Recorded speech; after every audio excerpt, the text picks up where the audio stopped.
Well, hello ladies and gentlemen, 'tis I, the jabbering magpie, bringing you more Shadowrun Dragonfall.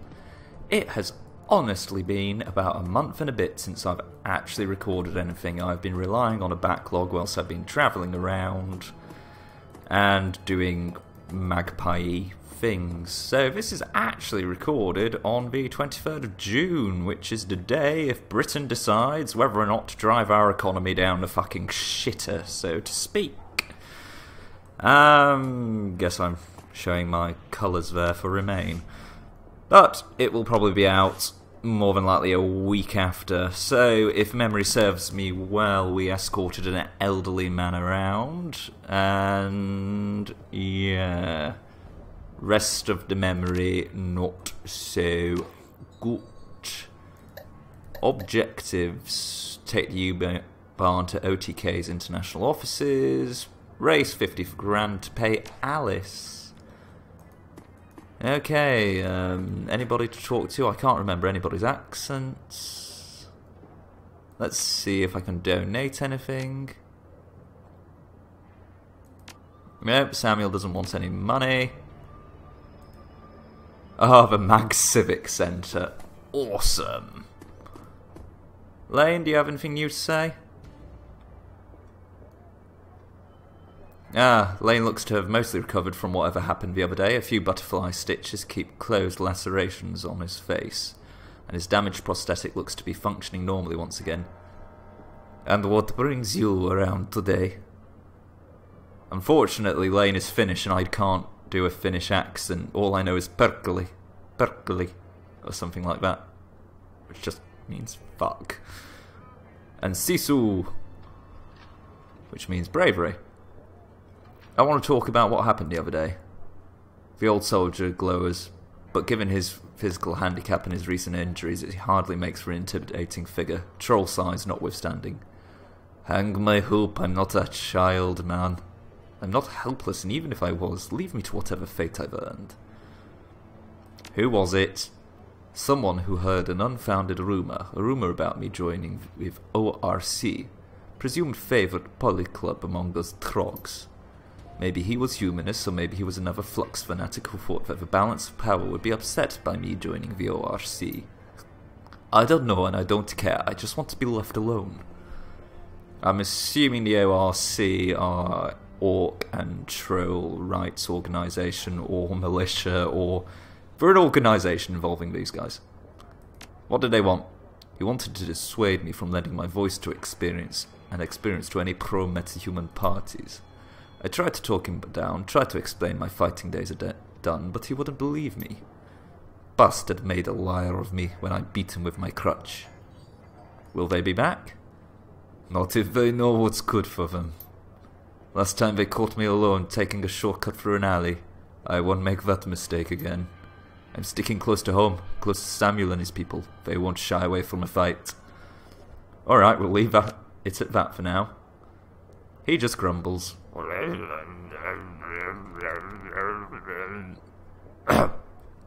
Oh, fucking hell.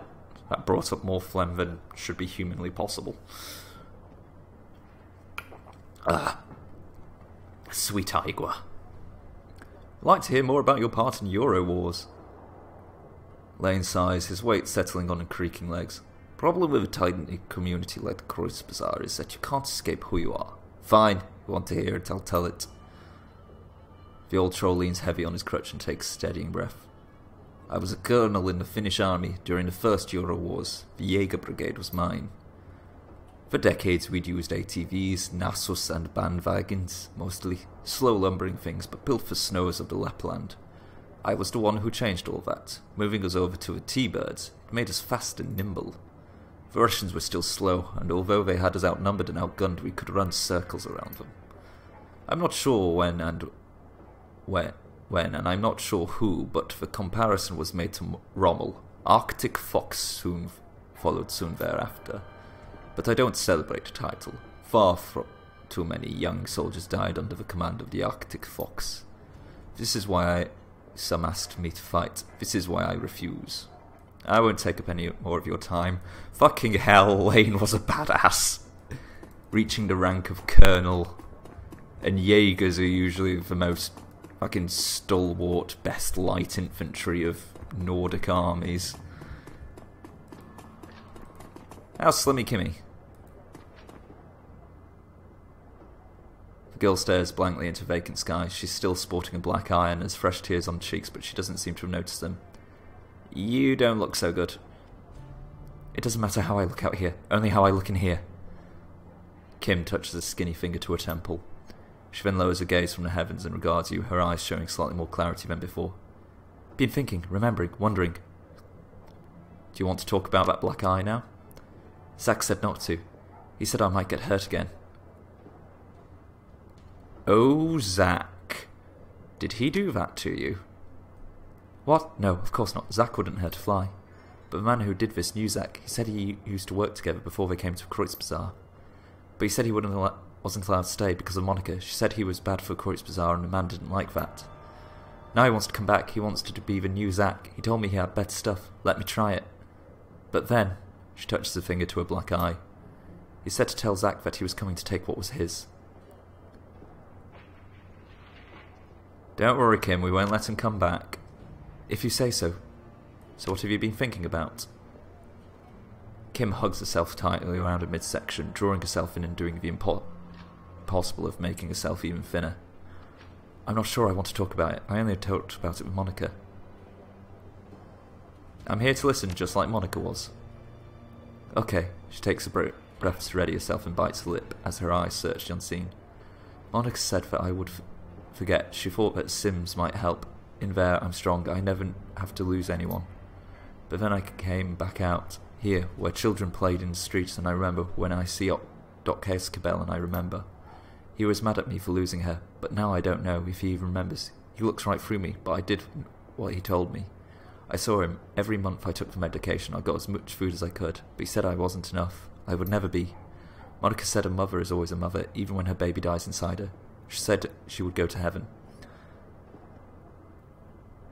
I'm sure they're up there together. Monica will take care of her. I'll leave you be. Escabel, I'm going to go see you. But first, I'm going to see Flash. Nothing on the phone booth. See Divine Keller. Anything new in Divine Keller?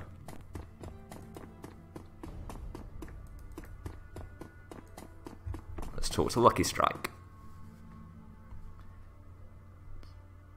Blah blah blah just means fuck off.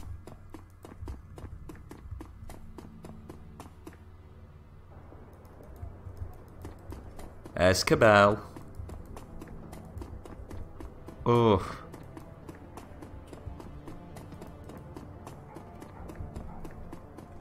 I am going to beat you up. Possibly with a wrench. Hi, Xavier. Welcome back. What can I do for you, my friend? So, what was in that drug? Well, about that, I sure hope you haven't been taking that stuff. Oh, no, never. A friend of mine used it once. I put a small sample in a mass spectrometer and I noticed a very curious odour. Quite sweet, in fact, but commingled with a smell of burnt plastic. I examined a bit under my microscopes when it was running. My eyes came to the same conclusion as the spectrometer, though it did narrow down some specifics. Basically, what you have here is a crystalline version of the methamphetamine cram, which is popular in some neighbouring kits. It hasn't caught on around Kreuzbazaar quite yet, though. These crystals were ground into a fine dust. Then it was cut with powdered sugar and appears to be a polycarbonate glitter. I would imagine that's when the drug is administered. The glitter would open the microlacerations in the skin, allowing the drug's effect to be felt more rapidly. Due to the powdered sugar and glitter, though, I would imagine that you're getting less cram than you would from a pure uncut sauce.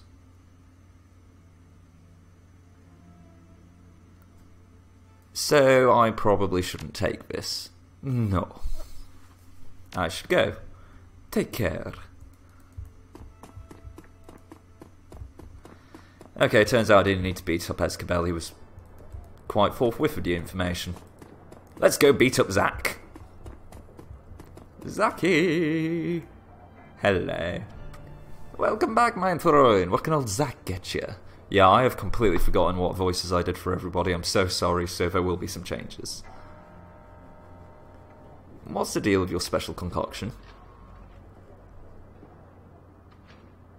Flash's grin broadens even further. His mouth is disturbingly large, and there's something menacing about the sight of those two white teeth. This is the real deal, chummer. A proprietary blend, but designed and delivered by yours truly. Pharmaceutical grade, kamikaze. Good with genuine spirit residue from the tier, and then mixed with my secret blend of herbs and spices. You want to get high? Buy some Nova Coke. Throw yourself a party. But if you want to get sore, you'll get yourself some Flash. Blah blah blah. Show me.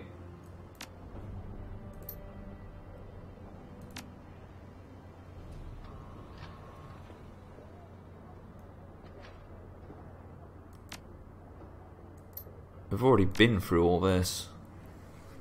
Okay, I can't threaten to murder Zack into telling me what's going on.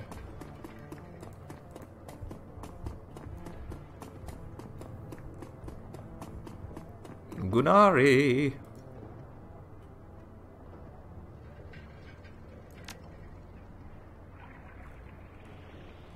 Nothing new with Gunari, it would seem. That, and I'm just generally a bit shit with combat and weaponry, so... You know.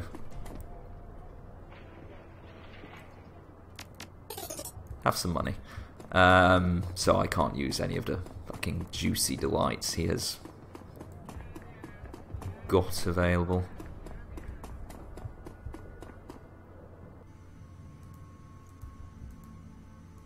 Alright, let's see what Absinthe has to say.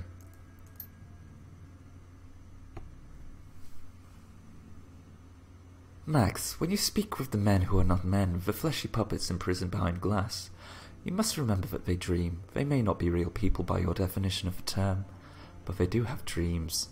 That alone makes them worth saving. That's an awfully strange way to open a conversation. What? Oh, then I'm sorry, I didn't mean to offend. I merely comment on what I see. Okay, well that's... fucked in 9 ways. Let's see how Algernon's doing. Gone in for an algae? You're in luck. I have a great many answers.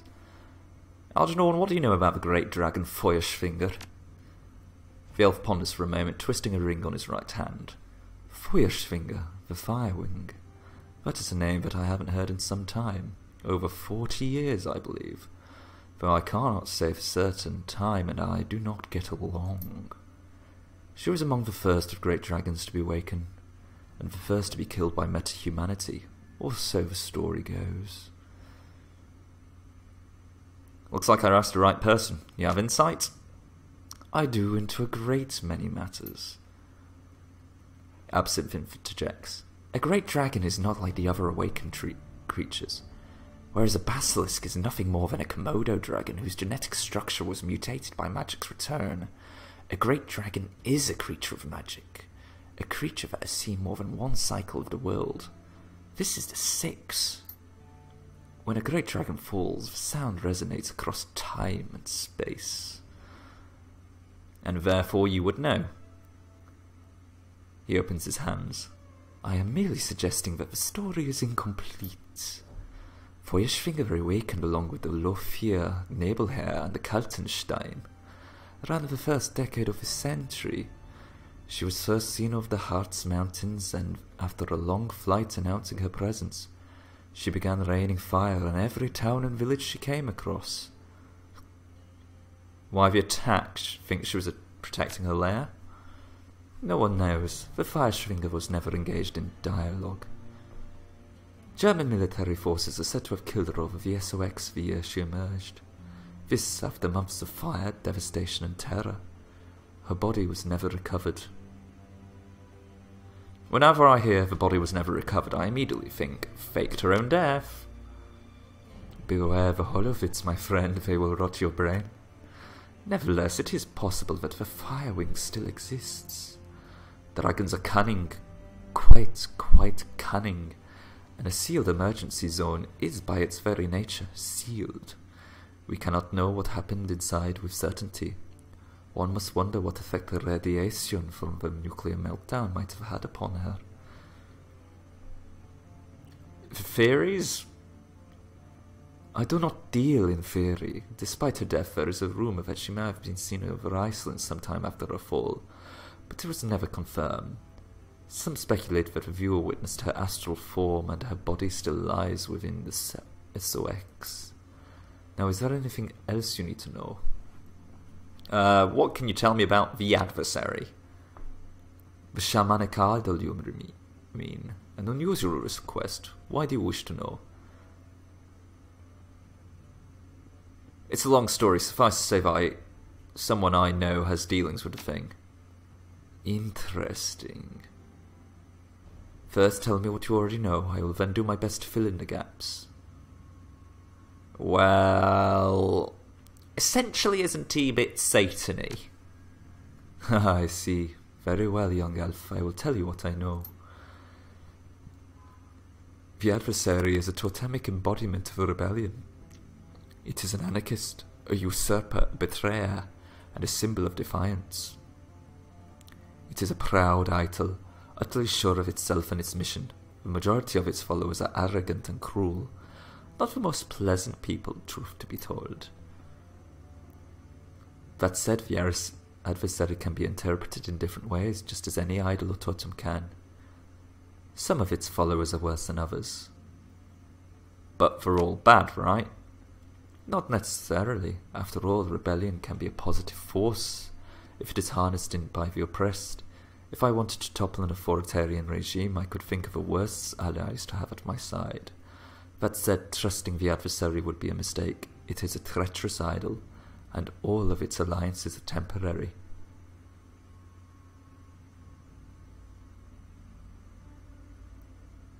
This is muddy and... I don't know, it still sounds like bad news to me. This is not a world of absolutes, young elf. I would not call the adversary evil any sooner than I would call a more conventional totem like the shark or the bear.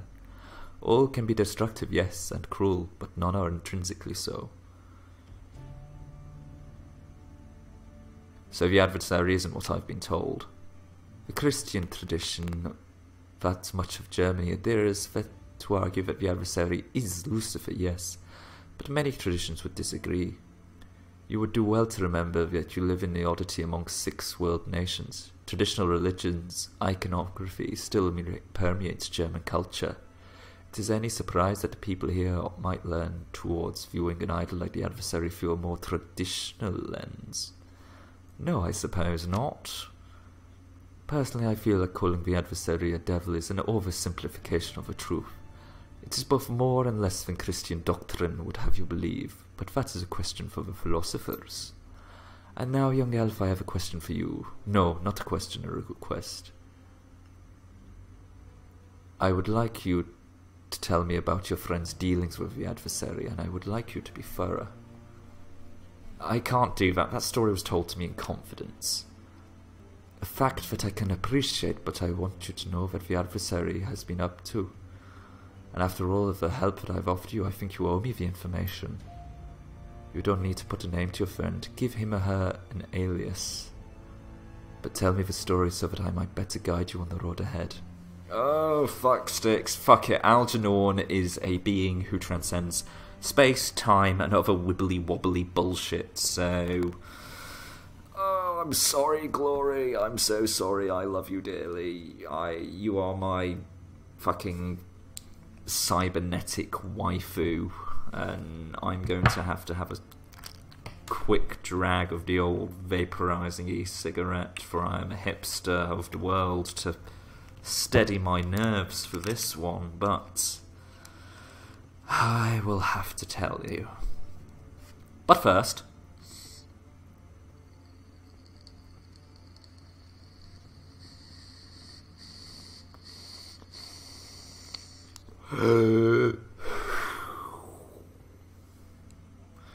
Right, that's probably set my microphone popping and crackling for the next 5 centuries. Alright then, strap in. After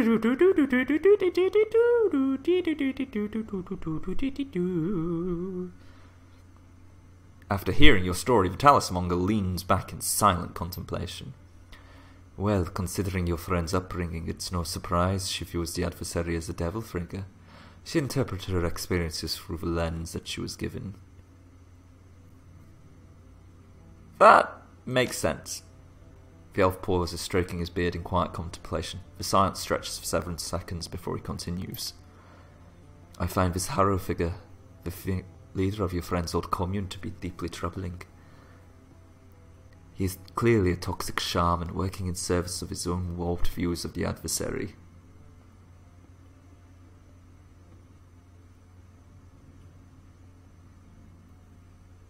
You say that he serves his own view of the adversary. Don't idols care what the followers do in their names? To an extent, yes. The adversary wouldn't abide one of its followers attempting to bolster strength of an authority figure, for example. But idols and totems can exhibit a broad range of behaviours, and men such as Harrow hide in the extreme ends of that range. Technically, his interpretation of the adversary is the adversary, but only the worst aspects of it. What do you mean by toxic shaman? I'm unfamiliar with the term. In the magic community, a shaman was referred to as toxic when he twists his idol's principles in order to cause harm. Some toxic shamans are eco-terrorists protecting nature with deadly force. Others are essentially rabid, slavering things that hunt and kill with wild abandon. I don't believe that this Harrow fits into either category. From what you've described, he generally venerates the adversary, or at least his own views of what the adversary should be, and he has been rewarded with power for that devotion. He would make a formidable enemy should you face him. I agree with your assessment. Harrow sounds like bad news. Bad news, yes. That's one way of putting it.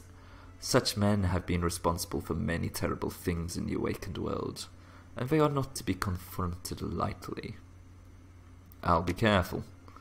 I trust that you will. He inclines his head in a low nod. Best of luck, you and your friend both. I think Algy's a fairly sound guy to tell, so it possibly won't come back and bite me in the arsehole. Have you heard of a gang called the Kreuzritters? Sadly, yes. They're quite active here in Berlin. They're fascists, plain and simple. They cling to Christian doctrine to justify their actions, but they are killers first and religious fanatics second.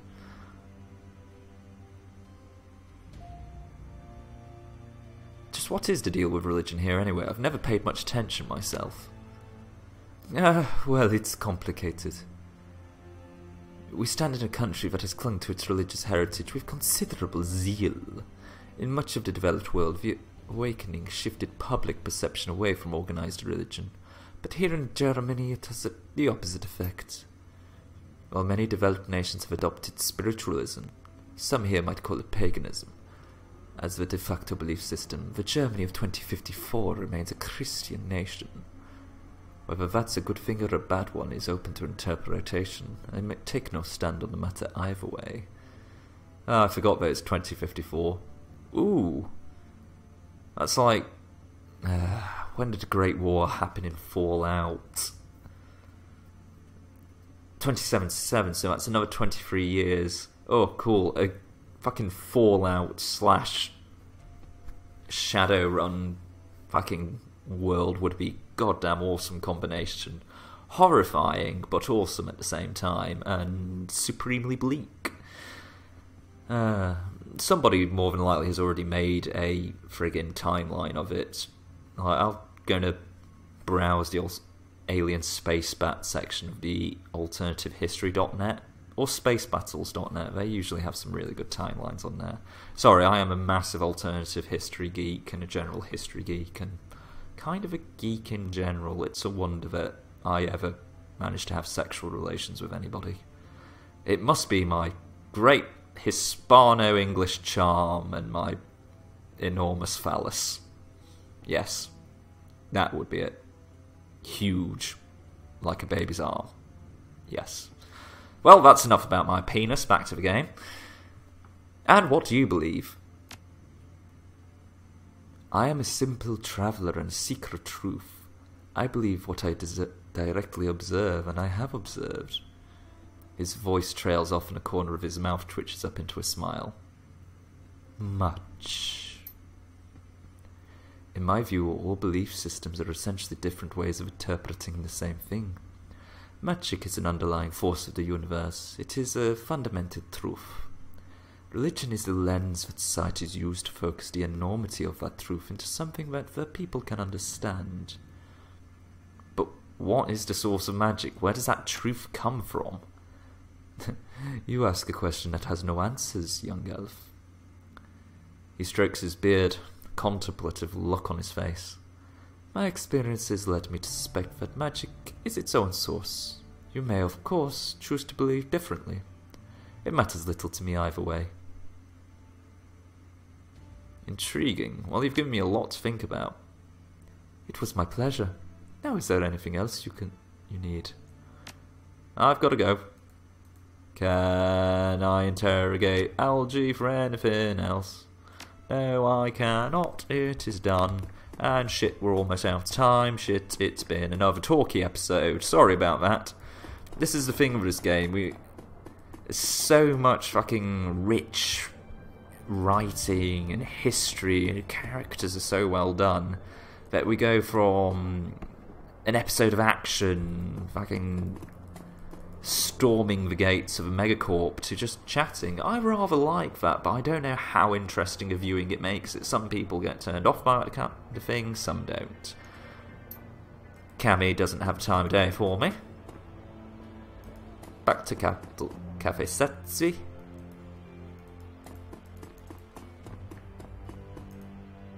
Hey, Luca. You're still pissed off with me, I guess.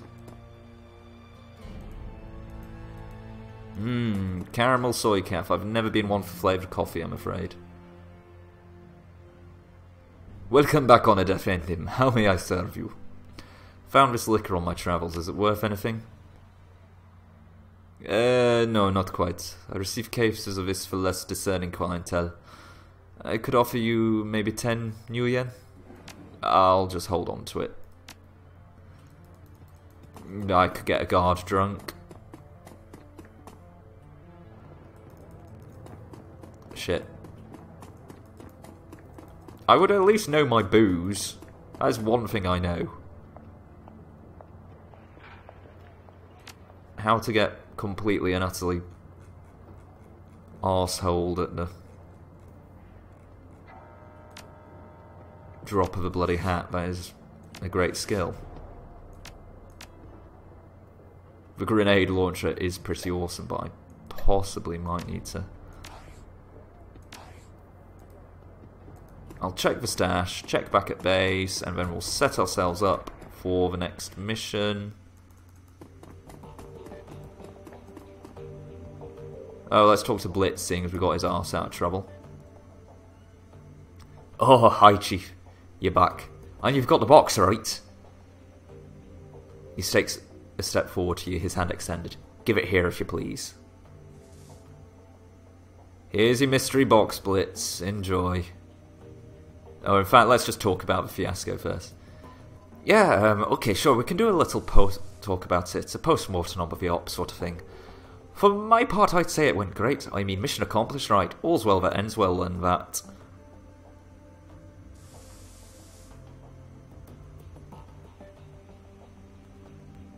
That's an interesting way of putting it.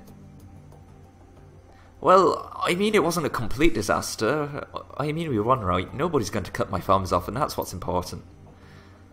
So, anyway, anything in specific that you wanted to go over? Go on, I'm all ears. Vault doors, ones that you forgot to account for. Was that really an accident? Of course it was, Chief. I'm shocked you'd even ask. What did you think that I'd purposely stranded you in a bank vault? I mean, what cut of asshole would I be to do that?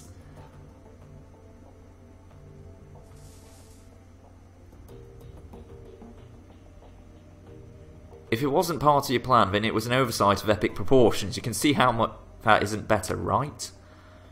Oh, come on, Chief, like you've never made a mistake. Look, you can lambast me all you like. Aside from the fact of one little detail, the plan was perfect. I'm proud of my performance in there. Sounds like you're in the clear with Hassan Camp. Do you have any other debts I need to worry about? Nah, nothing worth mentioning, and I mean it this time. We've been making good money and I've paid off everybody else already. You've got nothing more to worry about from me. Alright, you've earned the fucking box. Take it. Alright. Thanks, Chief.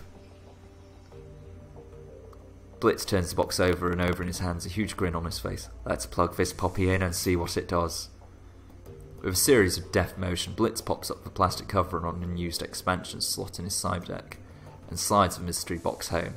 A recessed LED light in the box goes from red to green. Ugh. He boots up the deck, staring at the code that scrolls across the indicated display. This is weird.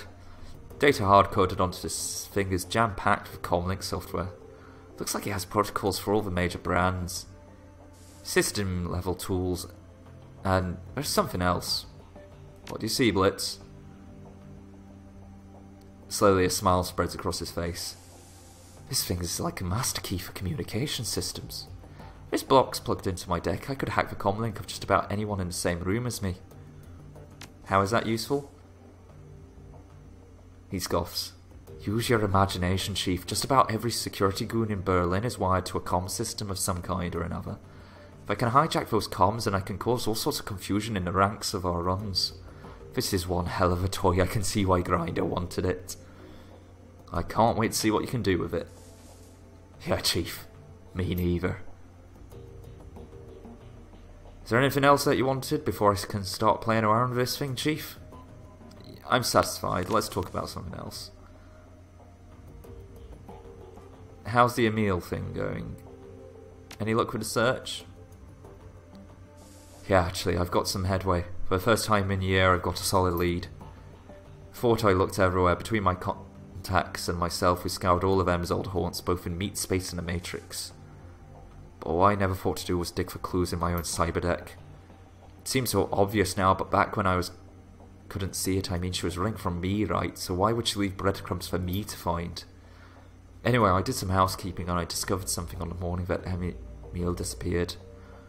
Some information vanished from my cyberdeck as well. She did a good job of covering the traps, but I can see signs. She grabbed the file and ran. End of story. What kind of data were we talking about? No idea, Chief. I grabbed it on a lark when me and Emil were goofing around in the Matrix. The file was encrypted all to hell and I could never get it open. I only took the damn thing because she told me not to. She says that security would be too tight and I'd get myself killed. But I waltzed in there and took it all the same. Should have seen me teeth. I was finger beauty. I don't know what to say. Been as much as a game as I was in the day. Blitz, who did you take the data from? Corporate database, you know. No big deal. Which corporation? Oh, you know, no one important. I stole it from Mass Technology. Oh, you fuckwit. In hindsight, that might not have been the best of ideas. You think? Yeah, I guess. Emil wasn't too impressed either. Our only real big fight was over the stupid file. Anyway, time passed. Eventually we made up and laughed the whole thing off, at least I thought we did. Truth be told, I forgot about it until I realised the data had gone missing. Alright, so the love of your life took your encrypted file and bailed on you. What you gonna do about it? I don't know, Chief. The whole incident has me rethinking a lot of things. What if she took the file to protect the Azzies? What if she's with them? I gotta admit, this has me worried even more torn up than it has done before. I don't know what to do, but I'm open to suggestion.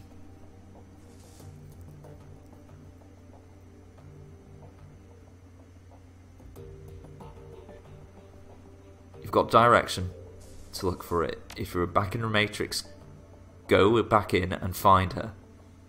Who am I kidding? You're right. I won't be able to stop thinking until I found her. So I might as well keep trying. Thanks, Chief. You've been a huge help. Best of luck. Let me tell me how it turns out. I will, Chief. I will. Okay. I do believe that's a good place to leave it. Just hit the 35 minutes mark in a few seconds. And we just hit it now. bollocks. So, I do hope you enjoyed that. I know I certainly did, as per always.